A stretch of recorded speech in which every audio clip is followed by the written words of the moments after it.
My name is Elaine Walker, and I am 63 years old. I never thought I would have to say this out loud, but sometimes the truth of who you are and how you are treated needs to be spoken, if only to keep your heart from breaking in silence. I am a mother of one son, Daniel, and for most of my life I believed he was my anchor. The reason I worked long hours, the reason I stayed up during the nights when the world felt heavy. I poured everything I had into raising him, convinced that one day, when he was grown, respect and love would come back to me in ways that would make the years worth it. That day never came. The ballroom smelled of fresh roses and champagne, strings hummed from a quartet near the corner, and the glow of chandeliers bounced across polished marble floors. I was seated near the front, not by accident. I had paid for half of what surrounded us. The flowers, the catering, the musicians, even the gilt-trimmed chairs, my name was behind the check. I sat quietly smoothing the fabric of my blue dress, willing myself to disappear into the background, proud but nervous. Then her voice cut through the air, cold, sharp, ruthless. "Elaine, this seat isn't for you. Please get up." The words came from Olivia, my soon-to-be daughter-in-law, spoken loud enough for the guests behind me to lift their eyes. She wasn't whispering. She wanted it heard. Her manicured finger pointed directly at me the way one might scold a child. My son sat beside her, stiff in his tuxedo, lips pressed tight. He didn't look at me.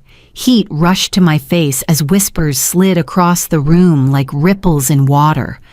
I rose slowly, gripping the edge of my chair for balance. My heels clicked against the marble as I stepped away, the weight of dozens of eyes pressing into my back. I had never felt smaller.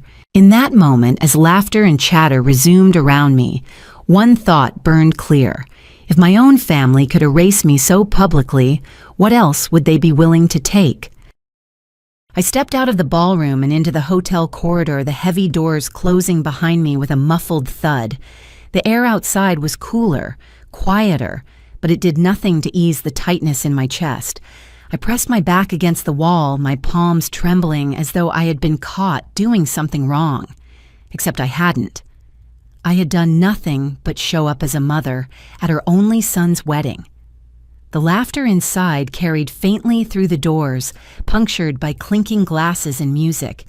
It was surreal, like standing outside a world I had been banished from, a world I had worked tirelessly to build. Every bill I had paid, every sacrifice I had made, all locked behind that door, and I was left holding nothing but shame. I wanted to believe Daniel would come after me. Just a few words, just the smallest defense. I kept staring at the handle, expecting it to turn, expecting his face to appear. But the seconds stretched into minutes, and the hallway remained empty. That was when the betrayal sank in deeper. Olivia's cruelty didn't surprise me entirely. There had always been a distance in her smile when she spoke to me, but Daniel's silence, his refusal to meet my eyes, cut like a blade. He wasn't protecting his bride's pride. He was abandoning mine. I moved toward a small bench near the elevators, lowering myself carefully. A couple of guests walked by, their eyes darting to me before quickly shifting away, as though they had stumbled upon a stranger rather than the groom's mother. I folded my hands in my lap, forcing them still, and whispered to myself, if they can humiliate me this easily, what else are they hiding? That thought did not leave me. It grew restless and sharp, waiting for the moment I would act on it.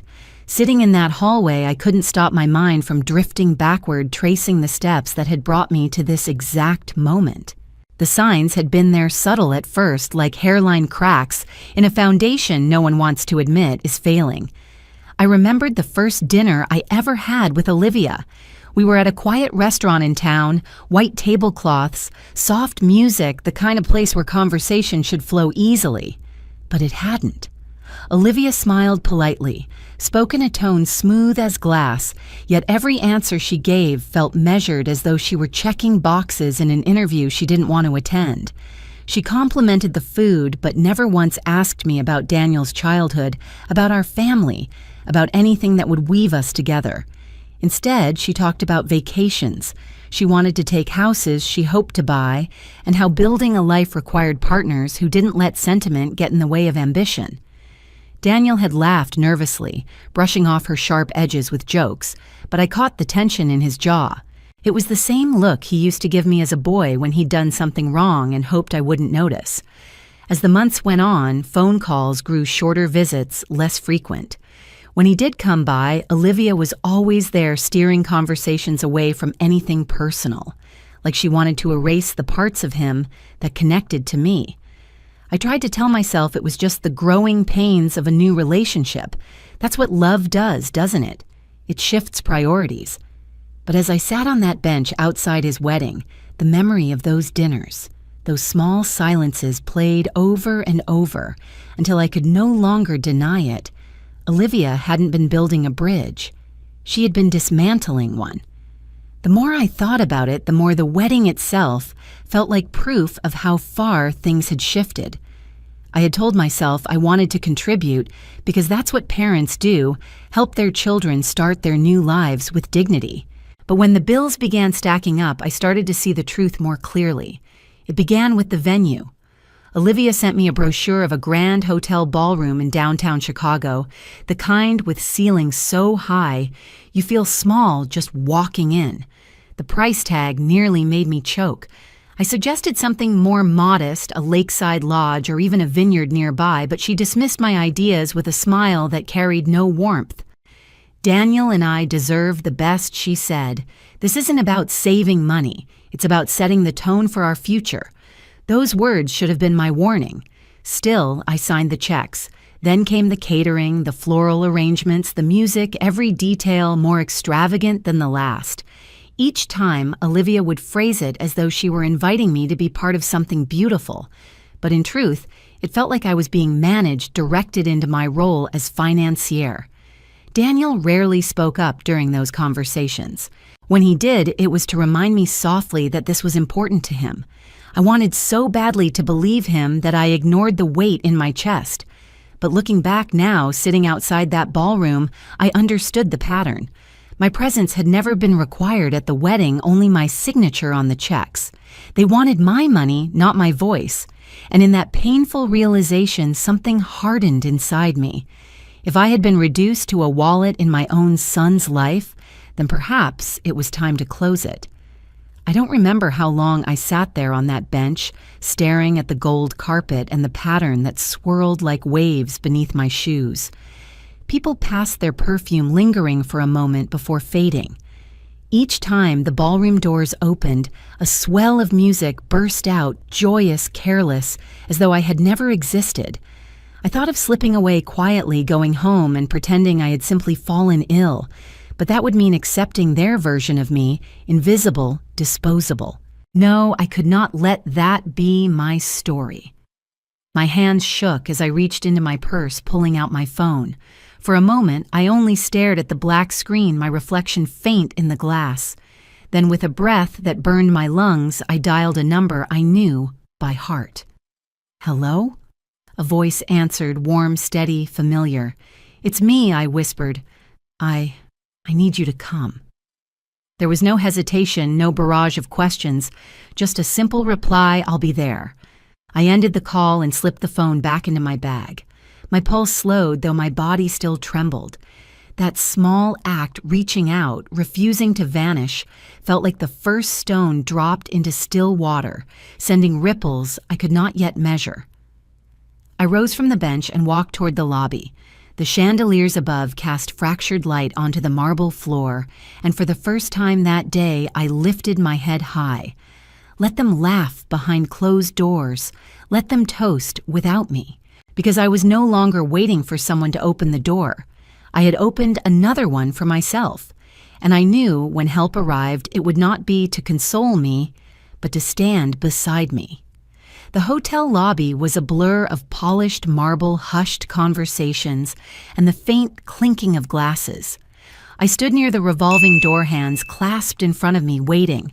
My heart raced with the same nervous energy I used to feel before speaking at school meetings when Daniel was a boy. Then through the glass, I saw him, Pastor Harris. Tall, broad-shouldered, his silver hair catching the light, he walked with the calm authority of a man who had spent his life guiding others through storms. He wasn't just my pastor. He was an old friend, one who had seen me at my strongest and weakest. When his eyes met mine, they softened, but there was fire beneath. He didn't need an explanation. The phone call had told him enough. He stepped inside, clasped my hands in his, and said in a voice meant only for me, "You don't have to stand alone anymore." The ballroom doors swung open just as we turned. Laughter spilled out, then hushed as people noticed us. A ripple moved through the crowd. Whispers traveled like wind through tall grass. I saw Olivia's face pale, her perfect smile falter for the first time that day. Daniel froze at the head table, a glass raised halfway to his lips. His eyes darted between me and Harris, uncertainty clouding his expression. We didn't storm in. We didn't shout. Harris simply placed a steadying hand on my shoulder and guided me through the doorway, his presence a silent shield. Every step echoed against the tile, louder than the music, louder than the whispers. For the first time since the day began, I wasn't shrinking.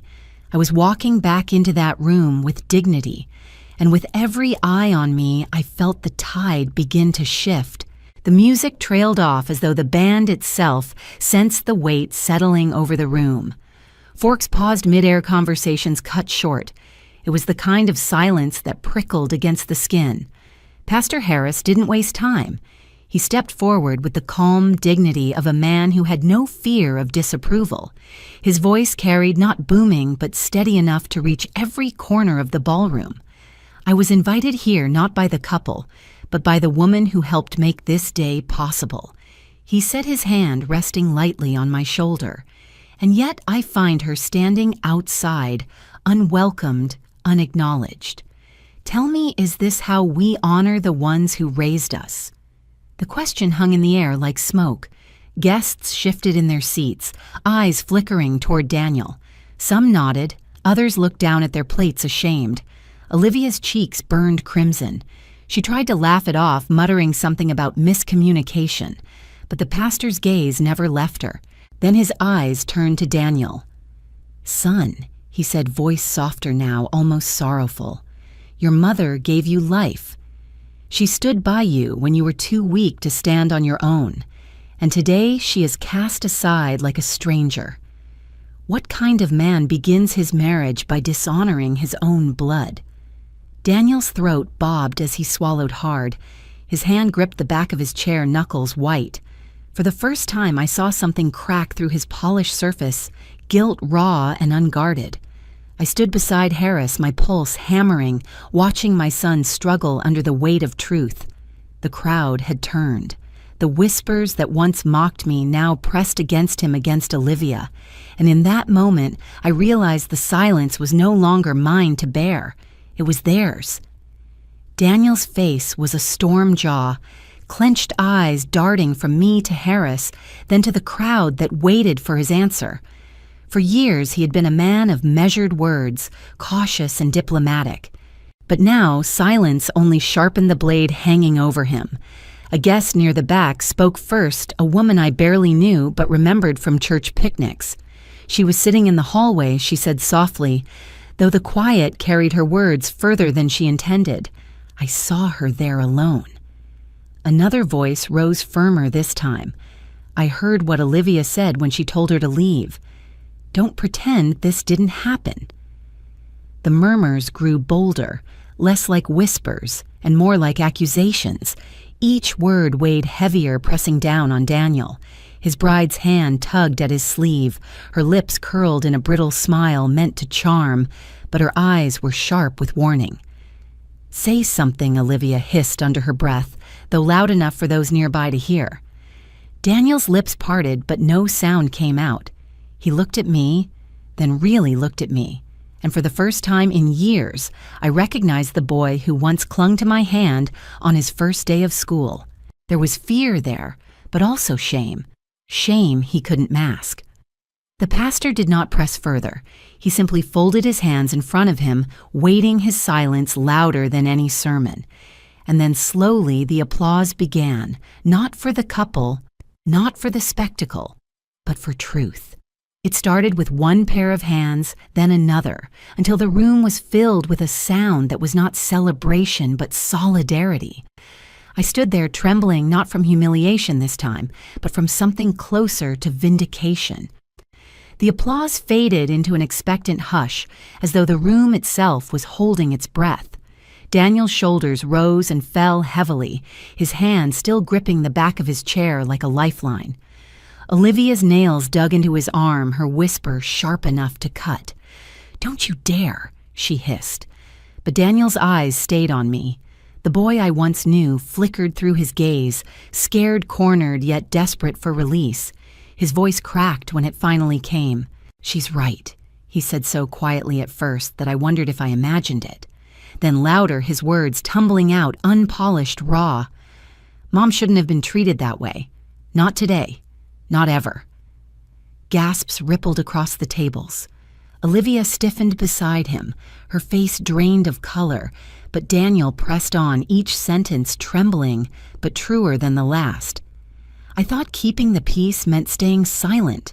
I thought it was easier to let things slide. But it wasn't peace, it was cowardice. And I let it happen because I was afraid of losing someone I love. His voice faltered, and for the briefest moment his hand brushed against Olivia's, then fell away. But in doing so, I nearly lost the one person who has always loved me without condition. The words landed heavier than any accusation. Olivia's mask cracked the brittle charm replaced by fury. "So you'd humiliate me? On our wedding day," she snapped, her voice shrill against the steady quiet of the room. Daniel didn't answer her. He looked at me instead, eyes brimming with a regret that felt both too late and not late at all. And in that fragile silence, I realized the fracture had widened beyond repair. Olivia's composure shattered like glass. She yanked her arm free from Daniel's grasp and turned on me, her voice rising sharp enough to slice through the heavy air. "You've poisoned him against me from the start," she screamed, her words trembling with rage. "You couldn't let us have one day, just one day, without inserting yourself into it." Her accusations echoed off the ballroom walls, but instead of sympathy, she met only stares, cold, unblinking, unforgiving. Guests who once clapped for her entrance now recoiled, their shoulders stiff, their eyes narrowed. A man from Daniel's office spoke up, his tone clipped. "Respect goes both ways. What you did to his mother, that isn't respect." A woman from the church choir shook her head. "Humiliating a parent on their child's wedding day, that's not strength. That's cruelty." The words piled up, not shouted, but spoken with the quiet certainty of truth. Olivia looked around, desperately searching for a single ally, but found none. Even her own bridesmaids sat frozen, their smiles, wilted eyes fixed on the floor. Daniel stood in silence, his chest heaving, torn between the woman he had promised to stand beside and the mother he had nearly abandoned. And for the first time, he didn't step forward to defend Olivia. His silence spoke louder than any rebuke. The pastor's voice came again, not angry but steady. "A marriage built on dishonor cannot stand. You wanted a celebration, Olivia, but what you've shown us tonight is a warning." Olivia's hand shook as she reached for her bouquet, clutching it like a weapon, but the flowers only trembled in her grip. And just like that, the crowd no longer saw her as a bride. They saw her as the woman who tried to erase a mother. The room felt unbearably still, every breath weighed down by what had just unfolded. Olivia stood rigid, clutching her bouquet as if it could hold her upright. Daniel's gaze stayed fixed on her for a long, unbroken moment. Then slowly he turned toward me. "Mom," he said, his voice hoarse, stripped of the polished tone he used for the world. "I'm sorry."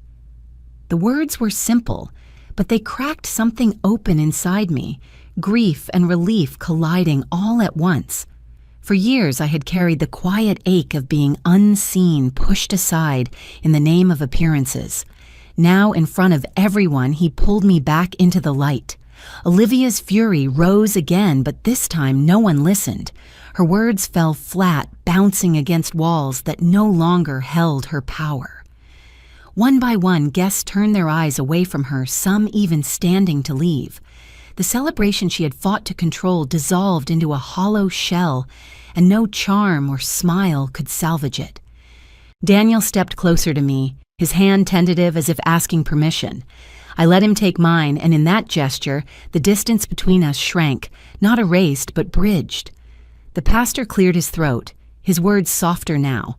Honor begins at home. A marriage may falter, but family, if we choose to protect it, can endure. As we left the ballroom, the cool night air wrapped around me like a balm. For the first time in years, I wasn't walking alone. Daniel walked beside me, his silence no longer heavy with shame, but with intention. The wedding had fractured, but in its ruins lay a truth too solid to ignore. Respect for a parent is not optional. It is the foundation of love itself. Thank you for watching. If you enjoy these family drama and revenge stories, please subscribe and join me for more every day.